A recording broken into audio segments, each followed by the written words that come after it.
Me da muchísimo gusto saludar y platicar esta tarde con Lila Abed. Ella es una reconocida analista internacional y actualmente es directora adjunta del Mexico Institute del Woodrow Wilson Center. ¿Qué tal, Lila? Qué gusto saludarte. ¿Cómo estás? Buenas tardes. Gregorio, muy buenas tardes. Como siempre, un honor estar en este espacio. Muchísimas gracias. Pues platicábamos, ya nos comentaba nuestra compañera Sara Pablo acerca de la agenda y los temas que se espera aborde el presidente López Obrador con el presidente de los Estados Unidos. A ver, tú que radicas y que trabajas en la Unión Americana y que conoces bien esta agenda bilateral, ¿qué podríamos esperar del encuentro, sobre todo el de mañana con el presidente Biden, Lila? Sí, Gregorio, yo creo que la reunión del día de mañana, que va a ser la primera reunión bilateral de manera presencial entre el presidente Joe Biden y el presidente Andrés Manuel López Obrador, coincidieron en la Casa Blanca el pasado noviembre para la reunión de los líderes de América del Norte, pero esa fue una reunión más trilateral, ¿no? Con un enfoque trilateral. Me parece que llega en un momento clave. Hay que recordar que surge esta reunión tras el boicot que hizo el mandatario mexicano de la Cumbre de las Américas, y hay aquellos aquí en Washington que critican el hecho de que la Casa Blanca le haya extendido una invitación al presidente López Obrador después de que no fue a la cumbre y aparte le pidió a otros líderes latinoamericanos que tampoco acudieran a este tan importante evento para el hemisferio occidental. Pero creo que todo esto tiene un fondo político y una lógica política para el presidente Joe Biden, y es el tema migratorio, lo cual creo que va a ser la prioridad de la agenda bilateral. Vienen las elecciones intermedias en Estados Unidos el próximo 8 de noviembre. Los republicanos sin duda van a utilizar la migración como bandera para tratar de arrebatarle la mayoría a los demócratas en ambas cámaras del Poder Legislativo estadounidense. Y lo peor que le podría pasar al presidente Joe Biden es concluir sus últimos 2 años de su mandato con un Congreso opositor. Por eso, esta necesidad de forzosamente requerir de la cooperación de México en materia migratoria, y yo creo que los números que hemos visto en la frontera entre México y Estados Unidos han ido aumentando. En el año fiscal 2021 fueron más de 1.7 millones de detenciones, y 2022 está proyectado a tener más de 2 millones de detenciones en la frontera, a pesar de la amplia cooperación que ha tenido México con Estados Unidos. También creo, por el hecho de que la Corte Suprema de Estados Unidos hizo un fallo pidiendo que se eliminara esta política de la era Trump conocida como permanece en México. Ahora surge, ¿no?, ¿qué viene después de que se levante y se termine con esta medida migratoria? Creo que van a tener que renegociar varias cuestiones en materia migratoria, y por eso creo que la necesidad de este encuentro del día de mañana. Ya lo mencionaste aquí en tu espacio también, nada más terminaría con esto, Gregorio. Creo que sí, el tema de seguridad va a ser importante, pero creo que Joe Biden lo tiene que proponer como una cuestión de responsabilidad mutua para que Andrés Manuel no se sienta amenazado. Exactamente. Ahora, lo que te iba a preguntar, el hecho y lo que mencionabas al inicio, después de, pues sí, la postura que tuvo el presidente de México con respecto a la no asistencia, ¿no?, a la Cumbre de las Américas y el tema de Cuba, Nicaragua, Venezuela, etcétera. La historia que ya conocemos, lo que ocurrió hace apenas unas cuantas semanas. El ánimo de esta reunión y, digamos, que se concreten, que se aborden con interés y con profundidad estos temas y que veamos resultados y que se pueda recalibrar, como decía el congresista Bob Menéndez, la relación México-Estados Unidos, Lila. Pues yo creo que por el bien de ambos países, Gregorio, espero que salgan buenos resultados de esta reunión, a pesar de las cuestiones y de los desafíos que existen en una relación entre vecinos. Creo que a veces al presidente López Obrador se le olvida o no lo toma como una prioridad el hecho de que Estados Unidos es el primer socio comercial de México, y por eso también creo que sobre la mesa van a estar el tema energético, ¿no? Las políticas energéticas que han puesto en riesgo a más de 10,000 millones de dólares estadounidenses de inversión en México, que se han visto en riesgo y amenazadas por las distintas políticas energéticas del presidente López Obrador, que aparte violan el Tratado de Libre Comercio conocido como el TEMEC.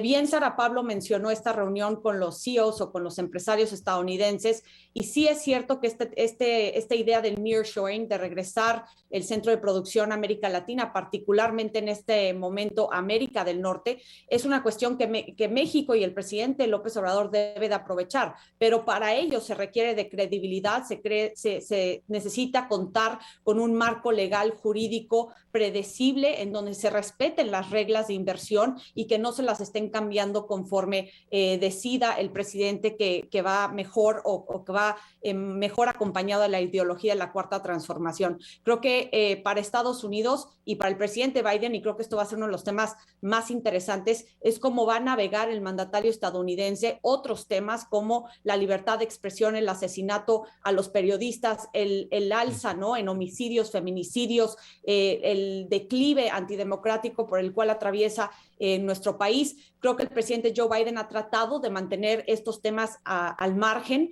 para contar con la cooperación de México en materia migratoria, pero miembros del Congreso estadounidense, tanto demócratas como republicanos, ya han expresado sus preocupaciones en distintas misivas sobre lo que está ocurriendo en México, y aquí es a donde creo que va a haber una presión política interesante para la Casa Blanca de cómo abordar estos temas con el presidente López Obrador el día de mañana.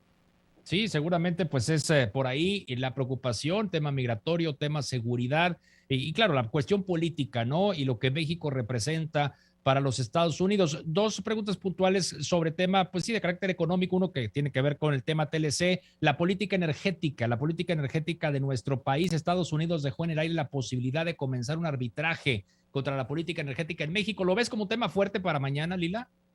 Sí, sin duda, debido a que las empresas del sector energético en Estados Unidos están sumamente preocupadas por sus inversiones. La representante comercial de la Casa Blanca, del gobierno estadounidense, Catherine Tai, incluso le mandó una carta a la secretaria Cloutier expresando la preocupación de estos sectores en Estados Unidos y el hecho de que hay disposiciones, capítulos, de los cuales Andrés Manuel López Obrador negoció ya como presidente cuando se estaba firmando el TEMEC y ahora los está violando. Creo que esto sin duda va a ser uno de los temas fundamentales. El capítulo laboral del TEMEC también ha enfrentado varias cuestiones en cuanto a empresas o compañías que están operando en México y que no están respetando de manera contundente o concreta las nuevas medidas laborales que trae el TEMEC. Entonces creo que van a haber una cuestión importante de temas, pero ojalá que para ambos países salga un resultado positivo.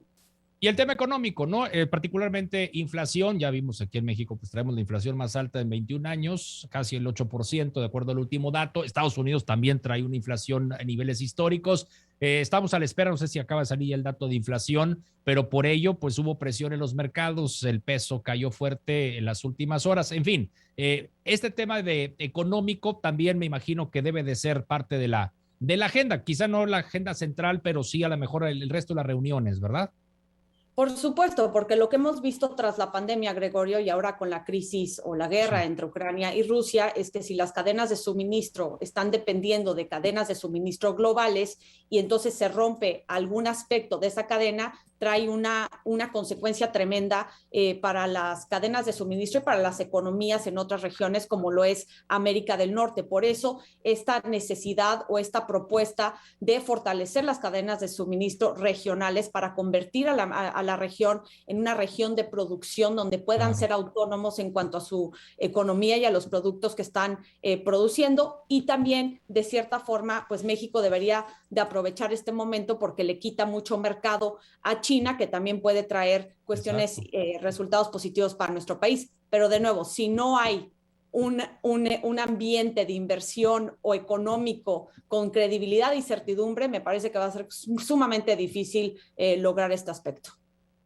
Lila Abed, analista internacional, directora adjunta del Mexico Institute del Woodrow Wilson Center. Qué gusto platicar contigo y que nos comentes ampliamente acerca de lo que se espera de esta visita. Pues estaremos en comunicación, ojalá que del dicho al hecho, ¿no? Que se traduzca en buenos resultados para ambos países, Lila. Así es, Gregorio. Como siempre, muy agradecida contigo y un saludo a todo tu público. Muchísimas gracias, que estés muy bien. Lila Abed, esta tarde con nosotros aquí en el programa de Joaquín López Dóriga.